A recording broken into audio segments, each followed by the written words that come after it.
So what I'm going to actually give you is my beginner's guide to React. Hi everyone, my name's Kent, by the way, and I am an egghead instructor, and I recently released this course. How many of you heard about this course? Okay, awesome. Anybody actually take it already? Okay, so this will be review for some of you. But what's cool about this is I'm not just going to like turn on the videos and we'll watch them together. That would be kind of boring. Although it would be, you'd probably get through more material that way. No, but I'm going to go through the same basic ideas and be open for questions and clarifications.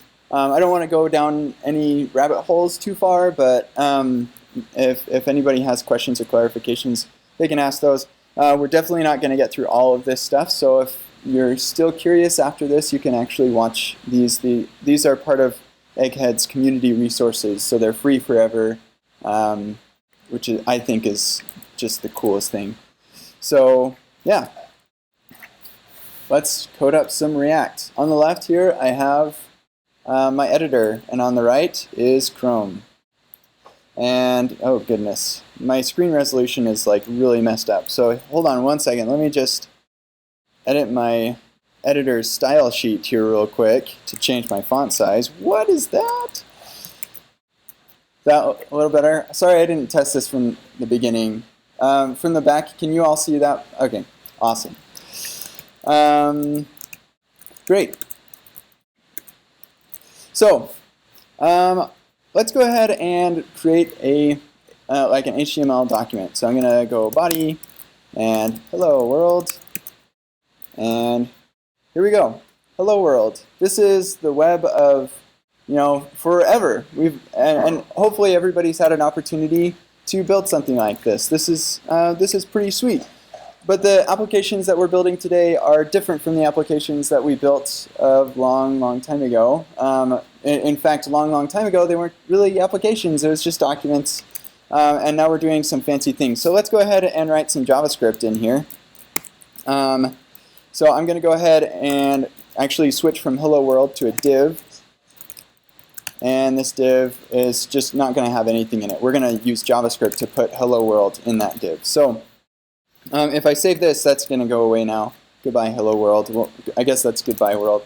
And let's go ahead and we'll create. Let's give this some identifier. So we'll say ID is root, and we'll get root in our JavaScript. So we'll say document.get element by ID root, and then we'll say we need to create. Well, actually, here let's just go ahead and say root.text content equals hello world. Great. I got hello world. That's fun. So let's go ahead and make a div that has like a class name, and we can put the text content hello world in there. There we go. That'll format it a little nicer. So I'm going to go ahead and say const div equal, or we'll call it element equals document.create element div. And then we'll have the element have the text content. And then we'll say root.append child element. And if we save that, we're going to get the same thing. But let's go ahead and take a look at our elements here just to make sure no smoke and mirrors going on here. We've got some really small text. So yeah, a div with an ID of root, hello world, and then some fancy browser sync stuff that makes it so I don't have to keep refreshing. So glaze over that. But here's the part that's really important. We have that root element, and that's like straight up HTML, and then this stuff that we created with JavaScript. Cool, right?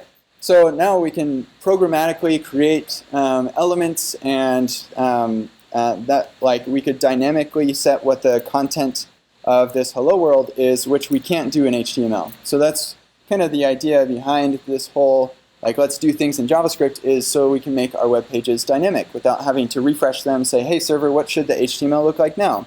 You can say on the client, I want to dynamically change what the HTML should, or what the DOM, the representation of what's displayed, to look like. So that's pretty cool.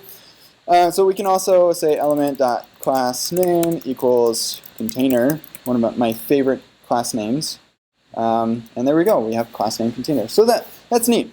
So React actually has a really similar type of API to this, to just regular JavaScript DOM manipulation stuff. So I'm going to go ahead and comment this stuff out, and we're going to use React. So to be able to use React, we need to include it on the page somehow. And I'm showing you just a regular HTML file because I think that's like if I jump into create React app or something like that, there's a whole world of complexity there that I don't think is necessary for you to see right now. So you can look at that later. I'm going to go to unpackaged.com, this super amazing site that I just think is the bomb. Where it allows you to access any package from NPM. So I can go unpackage.com/react and add a slash at the end of that, and it'll show me the contents of the NPM package that I have in my URL there. Whoop. And it'll actually redirect me to the latest version, or whatever set at latest, which is cool. And for packages which expose a UMD bundle. A UMD bundle is like it's universal module definition. And basically it allows you to take a script that works in Node and in the browser and exposes itself as a module in those environments. So I go into the UMD directory, I get react.development.js, and this is React, loaded in the browser. I'm glad I didn't have to write all that. Also, this part's kind of fun. Secret internals do not use or you will be fired. So that's fun. So cool, we can actually copy that now. And we'll create a script, except this is a script source.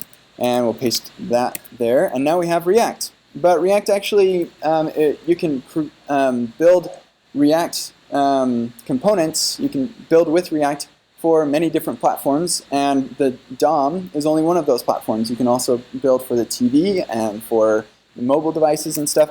So we include React for the core React, like creating components and things, but then we also need to include React DOM for the rendering to the browser. So let's go ahead and get that from unpackage.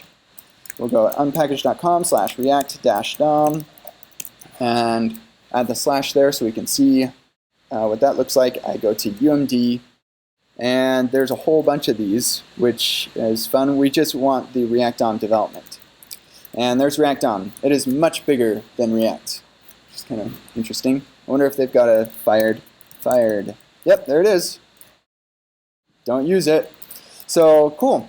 Let's go ahead and put that there. Script source with that, and now I have React and React DOM on my page. So that gives me a couple of globals that I can mess with here. Let me just get my console in the right place. So I can get React, and that has a bunch of things on it that I can do cool things with. We're using version 16.2.0, fun stuff, and React DOM. And that has a whole bunch of interesting things here too. And one of those interesting things is render. We'll use that here in a second.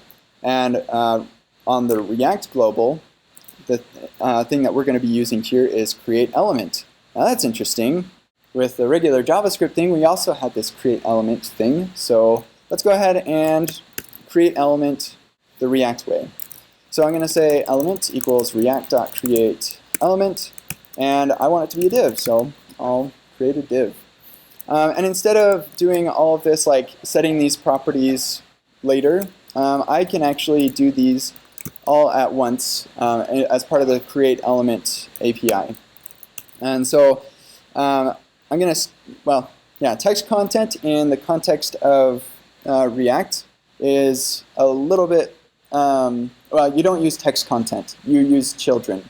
And in the context of like DOM and browser APIs, text content is only useful for setting like a string of text content, but you couldn't set like a string of HTML, like I want to nest a div in here. That would be the children property. So React kind of meshes those two together into the children property. So I say children, and I can say hello world.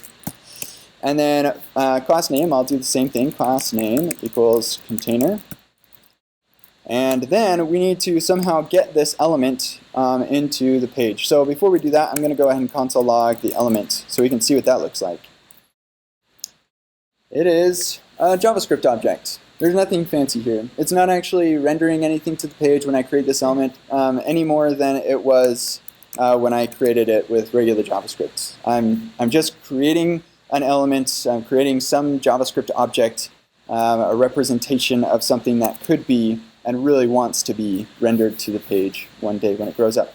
So here we have a type of div, and we have this props thing that has those children, so basically what we passed in here. So neat. Now we need to actually put this into the page. So what we're going to do is, similar to append child, we're going to use React DOM to say, hey, we want to render this thing, React DOM. And the thing we want to render is our element, and where we want to render it is our root. Cool. Now we have the same thing. Hello world. Hi world. Hi there. So that is like the bare bones basic version of React. Raise your hand if you learned anything new so far. Okay? Most of you, hopefully. And I develop in React. Yeah. Experienced React developers still learning. Yeah, so I think this is why I say this is the introduction you've been missing, because most people start with this weird, like, let's put this HTML stuff there in our JavaScript and stuff, and I'll show you that. But that is simply some syntax sugar on top of this really quite simple API. So there are a couple more things I want to show you about this API, and that is the children prop is special. And you'll learn, I'll show you a little bit more of why it's special a little bit later, but suffice it to say that we could actually, instead of passing children as part of the props object here, we can pass it as an extra argument. So I can say hello world. Here, I'll say hello sweet world, just so we see the difference. And I'll get rid of it from the object and save that. And now we get the same kind of result, except it's not part of our object here. On top of that, you can actually provide any number of children after you pass the props. So anything after the props is going to be applied as children. So I could say goodbye world, and I'm going to get that there. And the way that looks in the browser is just more text content inside of that element that we're creating. Okay, any questions before we move into JSX? Yeah, we'll do that pretty soon. Yeah, good question. Any other questions? Okay, sweet. So, yeah, here's the thing. If I wanted to make these children, like in a real world application, you're going to want to have a div, and then you'll want to have another div, and inside of that you'll want another div, and then you're like, hey, and then you'll have like a span. And so you're going to be nesting these things. This is a tree kind of structure that has all sorts of levels of nesting in here. And we want that in React. So to be able to do this, what we can do is actually React elements can be children of other React elements. So we can say const child element equals react.create element, and we'll do a span. And yeah, we'll just leave an empty object with there. And then as the children prop, I can either do children here, or I'll just put it as the second argument or third argument. I'll just put child element there. And so now I'm going to get hey there. Okay. So, and if I look at the structure of the DOM, it's going to be my container that I created with React, and then this span that I also created with React. So then I can put this, like, inline this, because I'm only using that child element in one place anyway, so I just get rid of that. Who needs to name things anyway? And I get the same result, right? It's all just JavaScript, just calling functions. It's giving me back regular objects, and then I pass those regular objects into React.render, or React.dom.render. So I'm going to go ahead and get rid of this. It's just noise. Who needs regular vanilla JavaScript anymore? Just kidding. It's great to learn that. So yeah, this is great, but it doesn't compose super well. What if I wanted to put another React.create element span? I'm going to do another span inside of this span. Oh, yeah, syntax error or something. I don't know. Yep, there we go. See, it's so bad I make syntax errors when I try to do it. So you can totally develop with React using the raw React Create Element APIs, but it doesn't really compose super nicely. Like your code looks funny. So this is why JSX exists. How many people know what JSX is? Have used JSX before? Okay, most of you have. Hopefully I can show you a couple of tricks with JSX that you didn't know of before already, or at least solidify in your minds what it is. So in HTML, it's kind of nice because you have these open and closing tags, and that composes really well. You just put it inside this other thing and have attributes on these things. It just looks nice, and we want to have that same kind of experience when we're creating elements with React.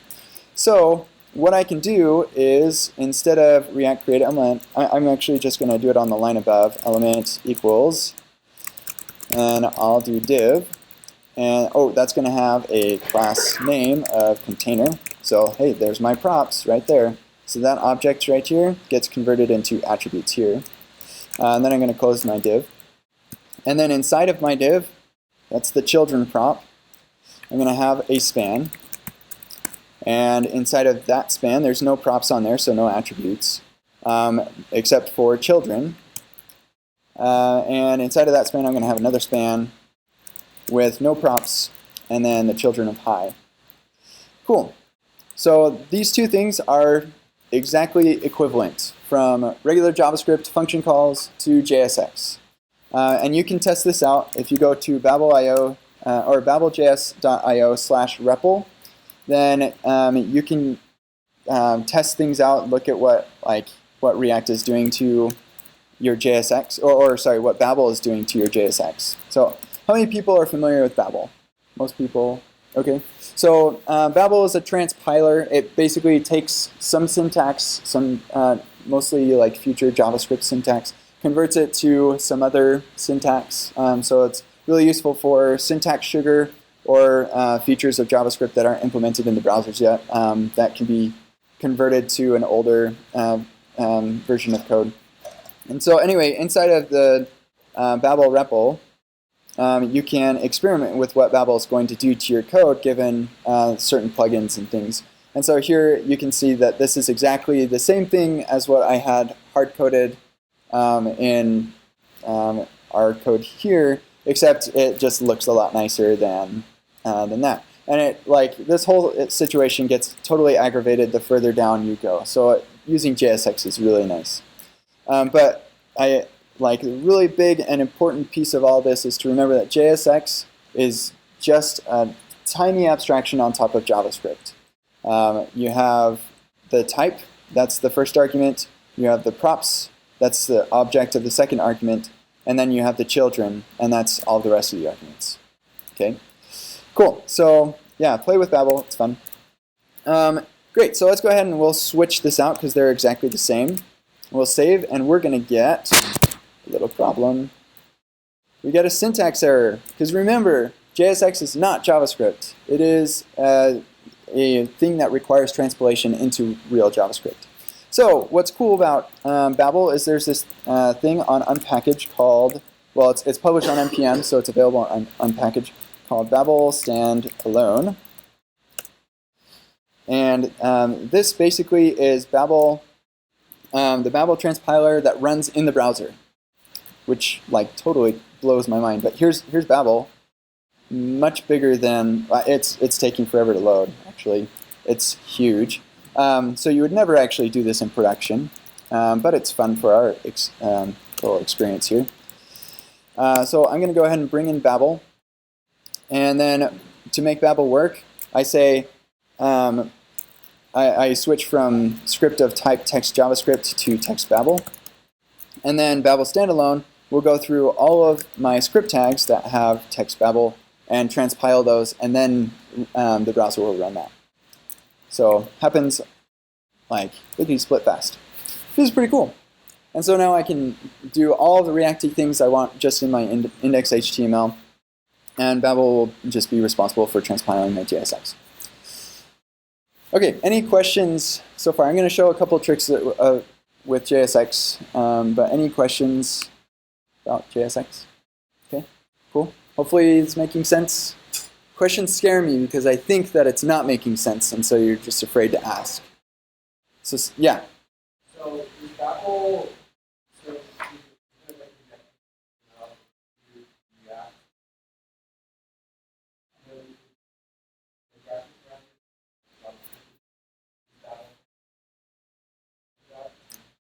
Good question. So the question is, and I'm going to show this in just a second, like how you switch from JSX mode to JavaScript mode and back. Like I want to be able to use some JavaScript inside of this JSX. So as far as BABEL is concerned, all that it does is make sure that it's transpiling your stuff properly to regular function calls, and then React takes it from there. Does that make sense, hopefully? Okay, yeah. Also, you can't have multiple pop-up.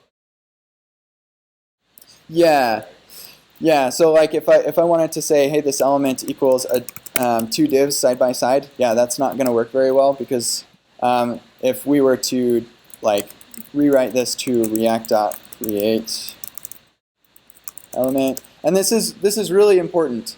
Like if something is confusing to you about JSX, transpile it in your brain to JavaScript, and then it will make sense. So I'll say create element div, and I'm going to just do two side by side. That is a syntax error, right? That won't work. That'd be like 1 and 1. That doesn't work. So what you could do is turn this into an array, and have them side by side, and that would work. And then React will actually render that 1 and 1 side by side. It's pretty cool. But yeah, you can't have like syntax that is not valid when transpiled into React create element. So cool. Thanks for bringing that up. Okay, so a couple tricks with JSX. So first off, what if I wanted to make this a variable? Like that was the whole point, right, of doing things in JavaScript, so I can dynamically set things. So I'm going to say greeting equals hi. Well, gotta have it change. And then inside of my span, I can start an interpolation. So when I do this open curly brace or open what is that? Caret. Thank you. It's been a while since Angular, I guess. I don't know. But yeah, when I do this caret, then I enter JSX land. And so React or BABEL is going to treat everything inside of here as JSX, and it's going to convert it into like this is a string because it's the children prop. This is a JSX call or a React create element call. And so I need to be able to say, hey, from like starting here, ending here, all this stuff inside of here is JavaScript. I want it to be a JavaScript expression. How many people are familiar with template literals or template strings? Okay, cool. So if I wanted to say, here, let's put this below the greeting. My string. If I wanted to say my greeting is, and then interpolate the greeting inside of there, how would I do that?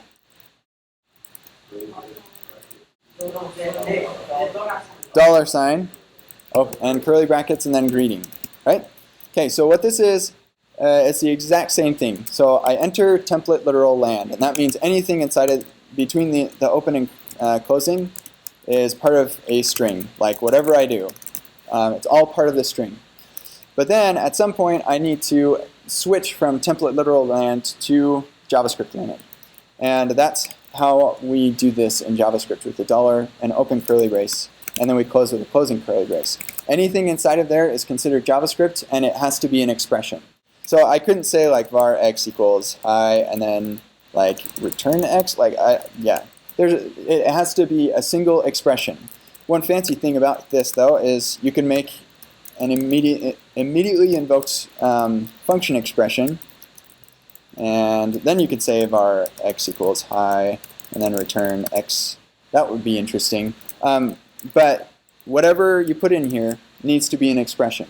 So React is exactly the same way, almost. Instead of a $, open curly brace, it is simply the curly braces.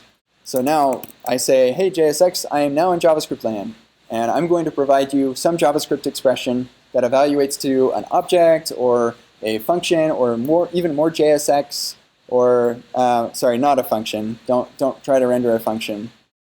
But yeah, like an array or a string or a number or a boolean. Actually, boolean. Does that work? False. No, booleans don't render. Don't try to render a boolean. I don't need. Yeah, just like false. Ta-da! Yeah, so pretty much anything that evaluates to something that React can render. JSX, or like React create element, numbers, strings, whatever. But it can be an expression. So an expression can be something like 1 plus 3. Oh, that's an assignment, not an expression. 1 plus 3, and that will evaluate to 4. So if you're comfortable with template literals, you should be very comfortable with this. It is, for all intents and purposes, exactly the same. Any questions about that? Yeah.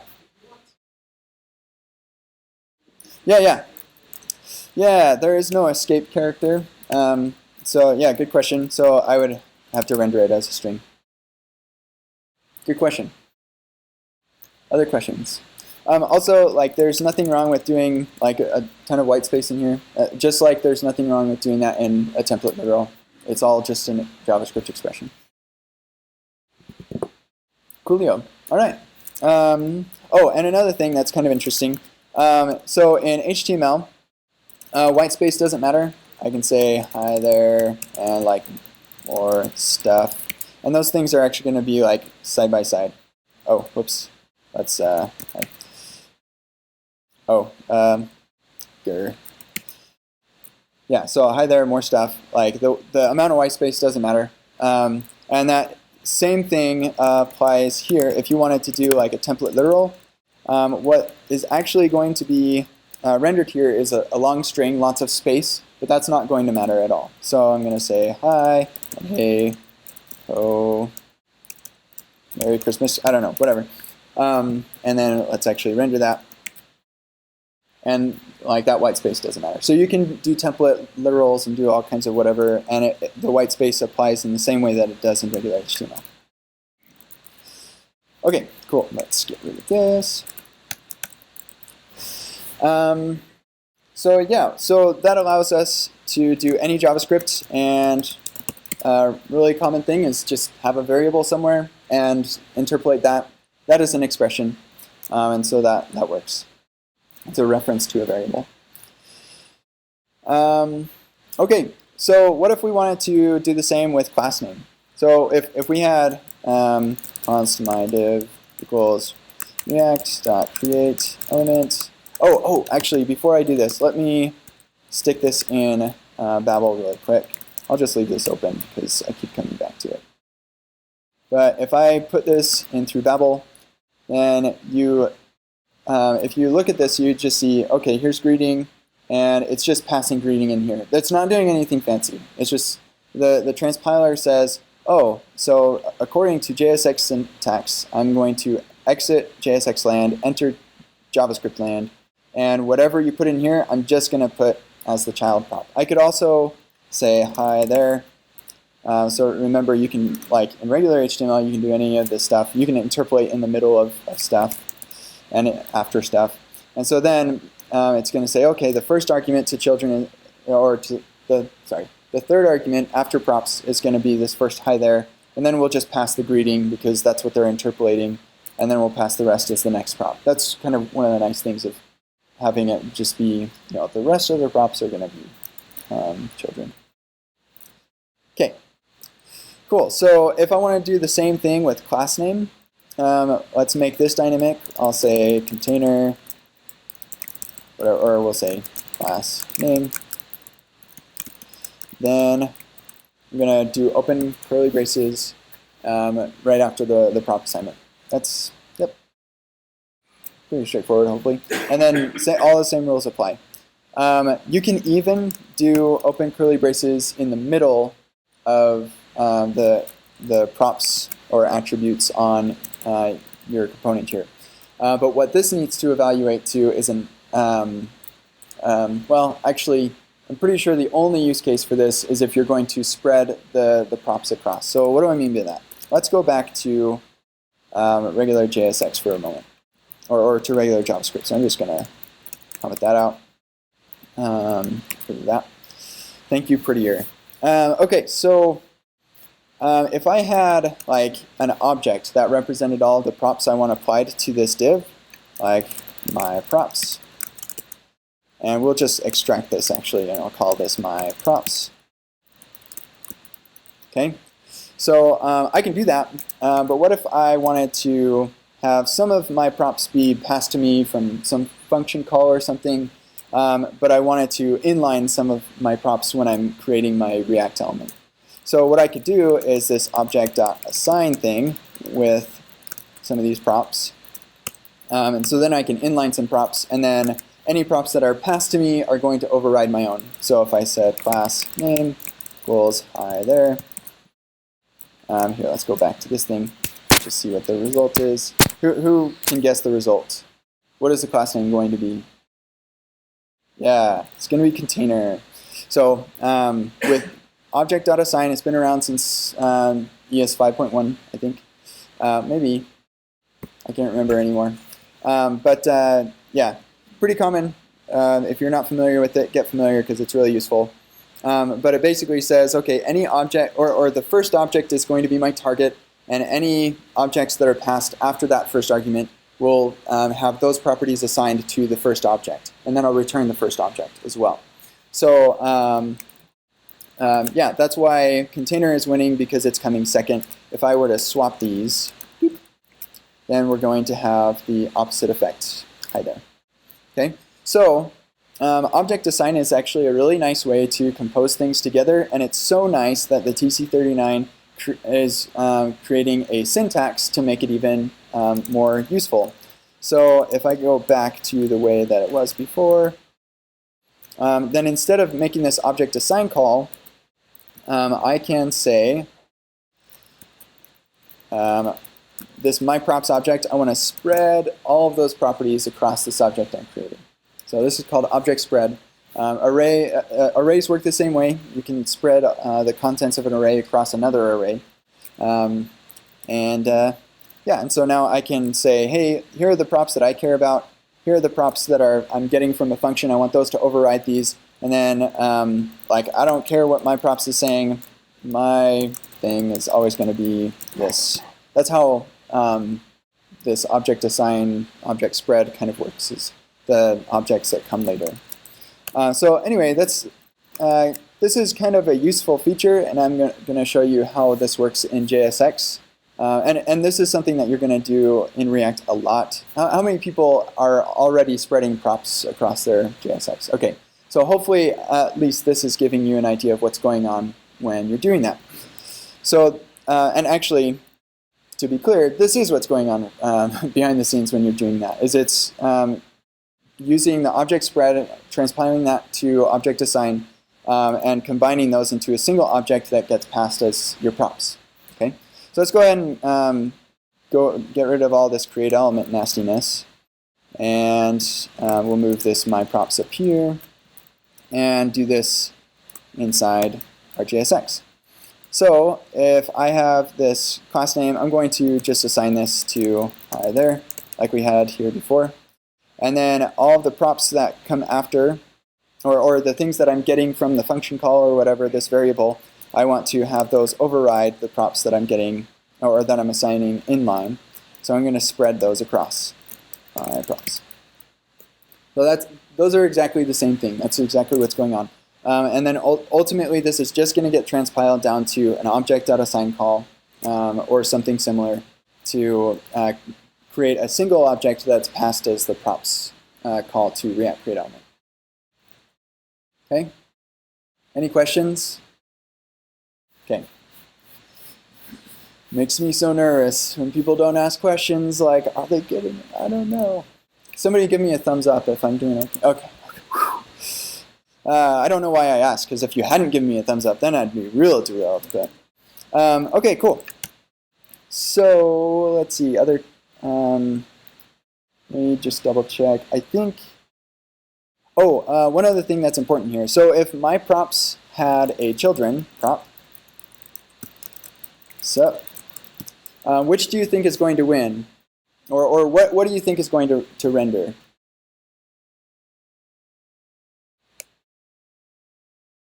Yeah, the JSX wins. Okay, so even though I'm well, and actually, if we take this back and let's just stick this in Babel here really quick. This will hopefully make a lot of sense when. Yeah. So when you create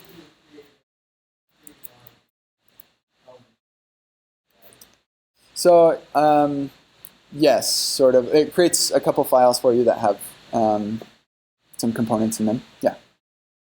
And create React app, like the whole idea behind it is to hide all of the complexities of setting up the tooling for a React app.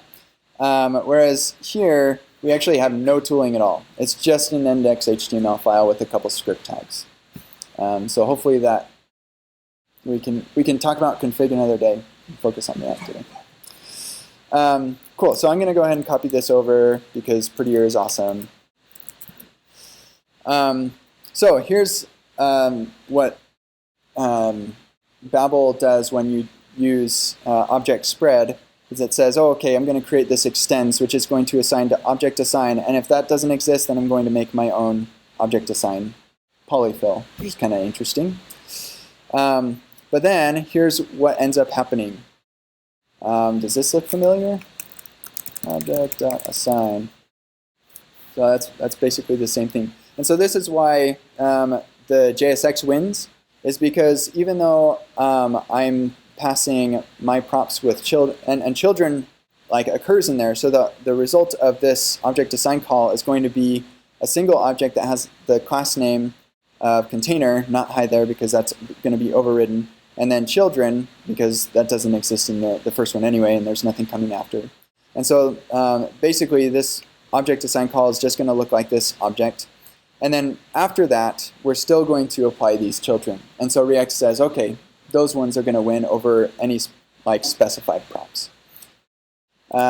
So if you wanted to allow people like to specify a children prop, like somebody's making a function call to get your JSX, and you want them, like you have some default children, but you want them to override the children that you have, then what you can do is put your children, we'll say const my children, oh, thank you, JS, or prettier, and then just assign it to a children prop, and then my props. And now, so gets rendered instead of my own. But if somebody doesn't provide the children prop, then I'm going to have my default of, hey there. Okay, that makes sense? So for me, it really comes back down to like drilling into my head that this JSX thing is just JavaScript, and I can map it from JSX to JavaScript, and suddenly it all makes sense. And understanding the React Create Elements API is really critical, I think. And once you can map JSX to Create Element, and when you understand the Create Element API, then React just becomes much more simple. Any questions about this? Okay, I'm not watching the time. How much time do I have? 20 more minutes. 20 more minutes. Oh my goodness, this is great. I thought I was done.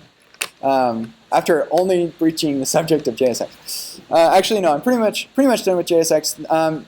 The astute of you might have noticed that we're using class name, whereas in regular HTML you use class. And this is unfortunate, but I'll explain really briefly why that is. So let's say that my prop, let's say that in JSX it was actually class, not class name.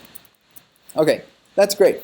Now, my props, let's say I wanted to get class out of my props. So I'm going to use destructuring because it's like the best.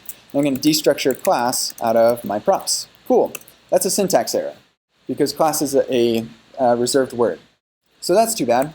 I don't like that. What if I wanted to use shorthand? So object shorthand, I want to assign the class field to the class variable, which I'll create up here. Class equals hi. Now, that's also a syntax error, because it's a keyword.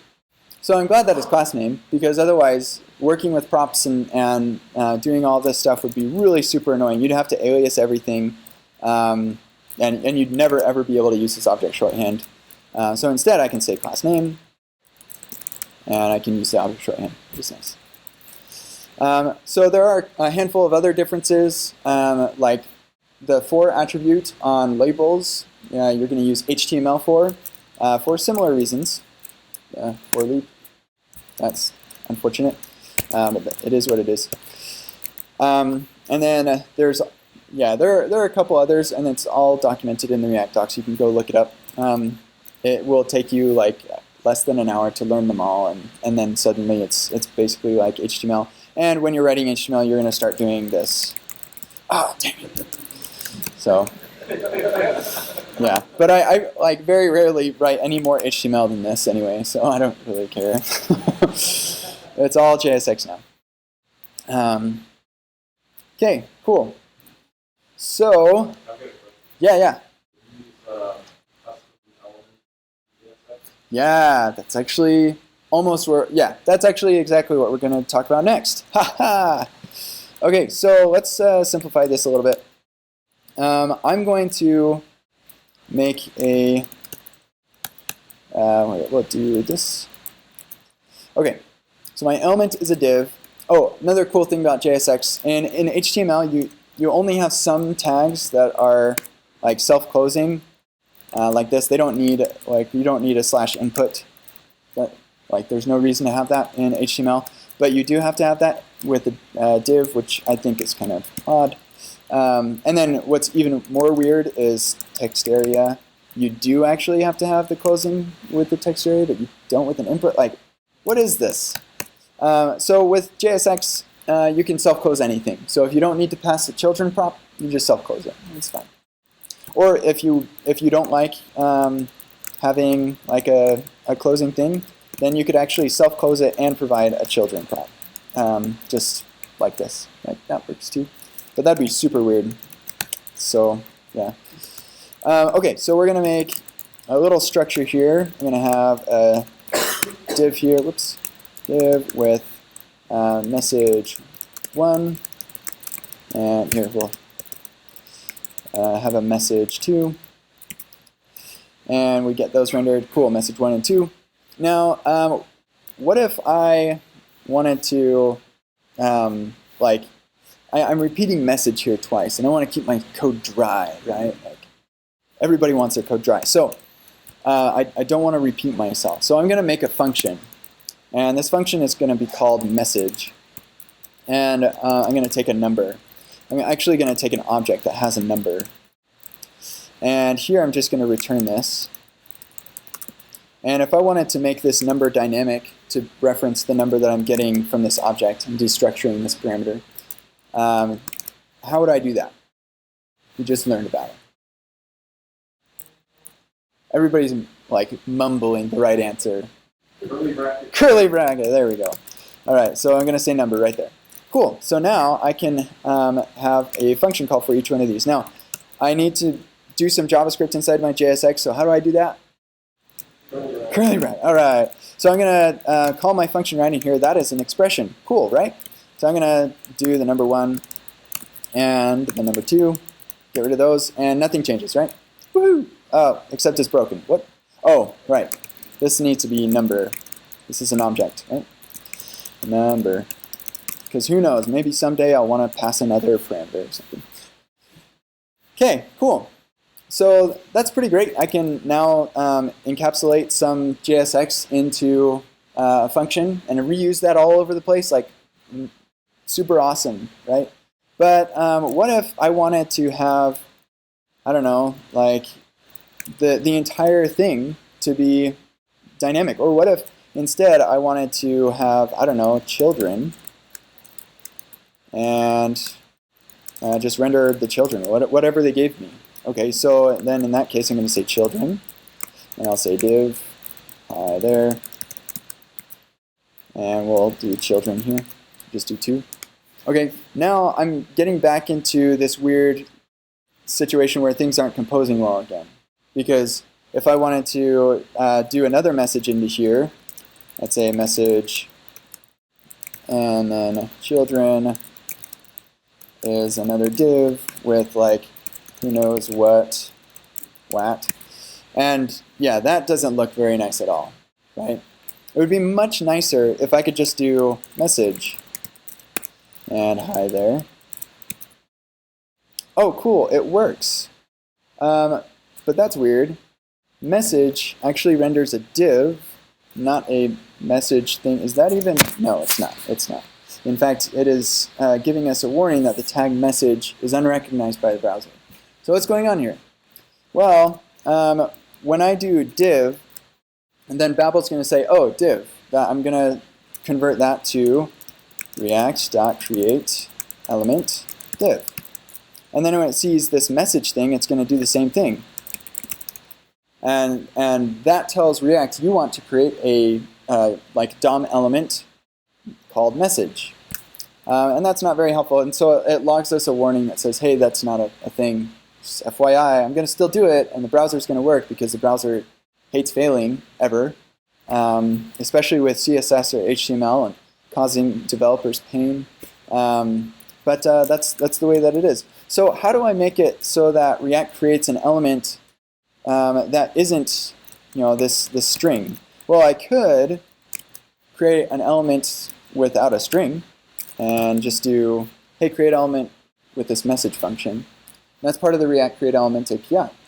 Is I can say, hey, instead of creating me an element that's like a DOM element called message, why don't you use this function to get some more JSX, some more elements instead? And I can also pass props the same way. So here I'm going to skip the props, just do hi there, and that's going to be passed as this children prop. And if I had a number prop, then I could do number, hey, or that's not number. You all knew that. I was testing you. So cool. All right. So let's go ahead and switch this from these function calls. Okay. Yeah. This is giving me a headache. I don't even know what I believe anymore. Okay. Going back to easy stuff. So I'm going to switch these to make these a little bit more uniform, so I can do this to react.create element message. My props give me nothing, and then the children do this, and cool. Get the same result as we did before. Except now we're using React to call our function, pass those props, and it takes care of all that. So with React create element, we know that has a direct we can transition from React create element calls directly to JSX. But if it's what we saw before, if we just do message, that's going to render us like an actual message element, not call our function. So the way that JSX works to combat this issue is it says, okay, anytime you use a capital letter for your element, then I'm going to create it this way. If it's lowercase, then I'll create it like this. But if it's uppercase, then I'll transpile it like this. Okay? So if we change our function to be capital letter, and then we go back in here, we'll change both of these to the HTML form, or the JSX form, right? And we'll get the same thing. Cool. And we'll just do that. It changes. Ta-da! All right. Awesome.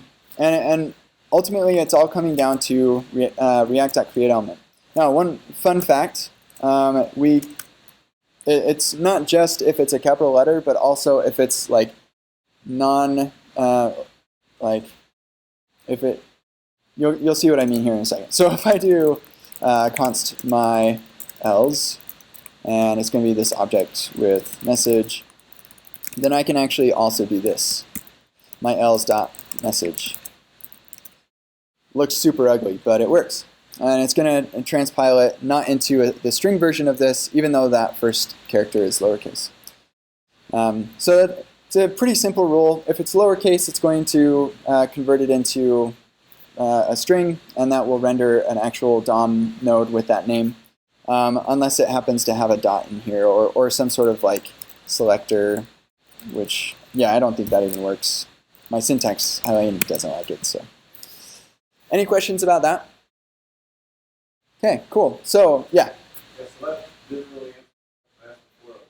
You were native web. Oh, web component. Yeah, you can totally do that. So, like, let's say we had a web component called message. My web component. So it's going to just render it fine. You probably get this, maybe. I don't know. It might be like querying the browser and saying, hey, what web components do you have? And if it, like, then it won't log that or something. I don't know. But yeah, you can totally use web components with React. Yeah, no problem there. Sorry, I thought you were talking about like creating your own components, like React components. Like this is exactly what we just did, but yeah. Cool. Okay, so I've got like 3 minutes left. Maybe ish. Okay. 8. Okay. Good. So I'm going to skip over prop types. Go learn about those because those are good. Let's go ahead and let's go ahead and do some like interactivity here. So a web application is really useful and stuff. Well, no, I'll just go ahead and skip to state. So we're going to create this is going to be a little faster. We're going to create a React component. So this function is a React component, but if you need to have some dynamic capabilities with your React components, then you need to maintain some state somewhere. And we could maintain some state right here, call it state, and make it an object. And then anytime the state changes, we make this set state function, new state.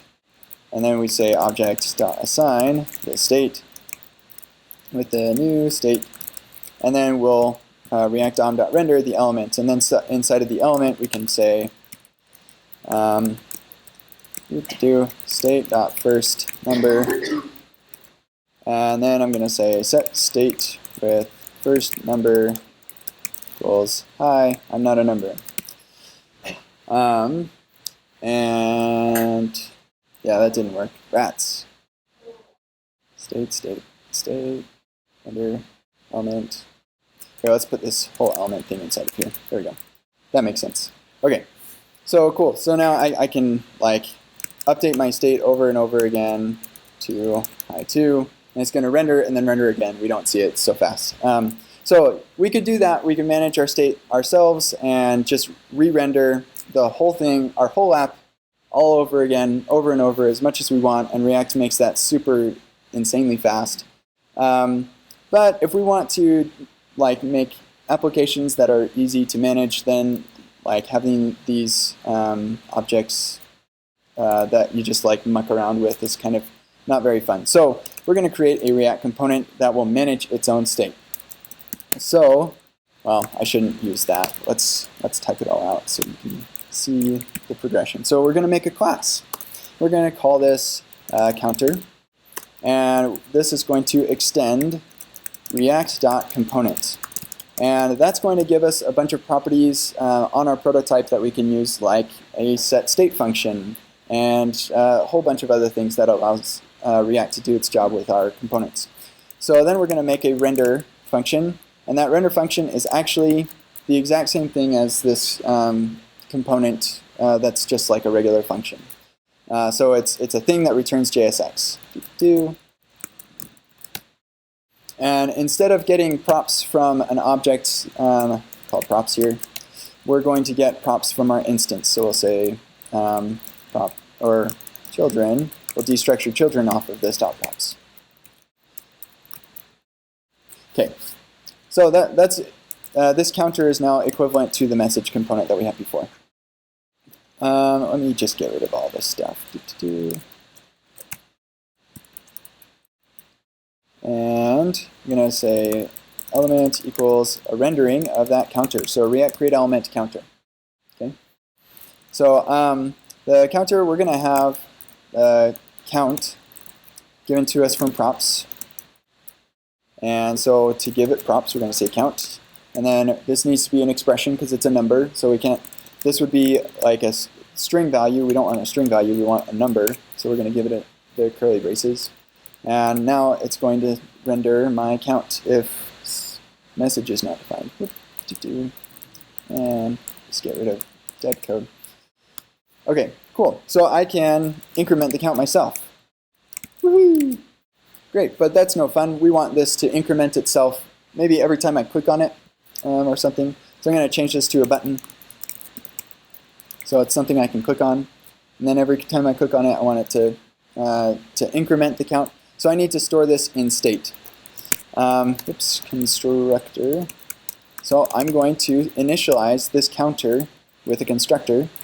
And I don't really care what the arguments are, but because I'm extending a component, I need to forward those arguments onto React.component. So I'm going to say, hey, take all the args and pass them to super. Come talk to me after if you're curious why that even matters. Because lots of times you'll see people with React components that don't take anything in the constructor and just like do their thing, and it works most of the time. But I think it's a good idea to do this. We can talk about it later. Okay, so now I'm going to say, hey, counter instance, whenever you're constructing an instance of the counter, I want it to have a state property. That state property is going to be an object, and that object's going to have a count, and I'm going to initialize that count to 0. So then, instead of getting this dot props, I'm going to get it off of state, and so I can remove it from the props. I'm no longer, I don't care what you're giving me, I'm going to take care of it myself. So I don't need to pass any props to the counter. It's managing its state by itself. But it's not doing anything useful. It's still not responding to any change or anything on the when I click on the button. So let's go ahead and make that happen. So in times past, we would to add like dynamic behavior to elements, we'd add an event listener. So like here I have this root DOM node. I could say add event listener, click, and then have this callback function execute whenever that click event is fired. And that, like the alternative to that would be like this in my HTML on click alert, you have been hacked. Yeah, don't do that. That's not a good idea because then you have JavaScript that can execute and it's using eval and it's just really ugly. But we're embracing the ugliness with onClick right here. And so we're saying, hey, React, whenever this button is clicked, I want you to execute this thing. But it's not going to be a string of code, which kind of defeats one of the problems that we had when we put the onClick in our HTML. It's going to be actual code, which just kind of changes everything. So here I'm going to say, here we'll make our, just for now, we'll make a handle click function. It's this arrow function. And we'll pass that handle click function here. And then we'll say this dot set state. That's one of the functions that we get from React component, is this set state function. And that's going to update our instance's state. So we're going to set the state to count of 5. Just hard code that really quick and we'll get rid of this thing. So when I click on this, it increments to 5. Ta-da! So what's happening is React is wiring up an event for us, and whenever this button is clicked, it's going to call this function. And yeah, I just love that. I can see it right there. No more weird, like tie this thing from here to here, like from HTML to JavaScript, and weird selectors. But it's just right there. I don't even need a class name to select it or anything. And then when that is clicked, we're going to say, hey, React, I want you to update my components, or my instance of this component. I want that instance to update its state to count of 5. Now, if I want to know what the previous state was before, I could just access the count here directly.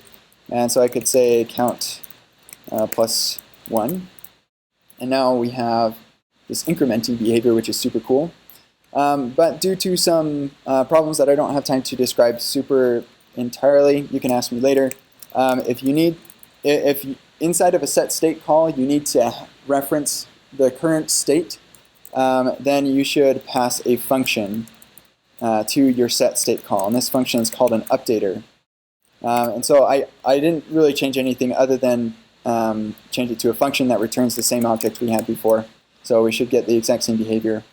But instead of referencing the count that we got from this set state or this state reference earlier, we're going to get the current state of my instance here, and then we're going to reference current state.count. So end result is all going to be nice and exactly the same as it was before, but you can ask me later if you're really interested why it matters that you do an updater. So the rule is anytime you want to reference the current state in a set state call, you should pass an updater function. Okay, so I'm going to clean up a couple of things here and then I'm going to be done. First of all, I think that this constructor song and dance is really annoying. And so luckily for us, the TC39 is currently working on a proposal for some syntax sugar for this expression here. So this dot state equals, whenever you're setting something on the instance inside of your constructor, you can use this thing called a public class field. And that is functionally equivalent to what you had before. It's pretty cool. And you can even, inside of this, you can reference properties. So if I want this dot props dot count or initial count, any expression on the other side of the equal sign works. And it works just like as if it had been in there for all intents and purposes. So that's nice. And when you wind up with, here, let's do count, 0. When you see a constructor that looks like this is the default constructor. A class without a constructor, this is it. So you can get rid of it, and you have the exact same behavior. So that's kind of nice. We just cleaned that up. Now, creating this handle click function on every single render is not really a huge problem. We could also inline this, no problem. Stick it right there. It all works, and you'll see code like that sometimes. But I think it kind of especially in a lot of JSX, that looks bad. Or it doesn't look bad. It just makes it messy. So it's kind of nice to extract it, but I don't want to extract it to a function I'm creating in the render. There's also performance implications and things like creating a new function every single time you render and stuff, which is whatever. So what you want to do instead is you can put it on the instance. So if I restore that constructor here just for instructive purpose, well, sorry, I'm over time. I'll just show you the solution. So I'm going to do handle click, and I'm going to put it on my instance because I need access to my instance inside of this function call. And then this on click, I'm going to pass this dot handle click. Yeah, and then we get that behavior. It's pretty cool. Now we're not creating this function over and over again every render. We just create it once for every instance. And yeah, so there's a lot more on here, stuff that we didn't get to cover, and that's totally fine. I didn't expect to be able to cover all this, but it is all there, and it is all totally free, so you can check it out later. And with the time that I don't have left, does anyone have any questions? All right, thank you very much.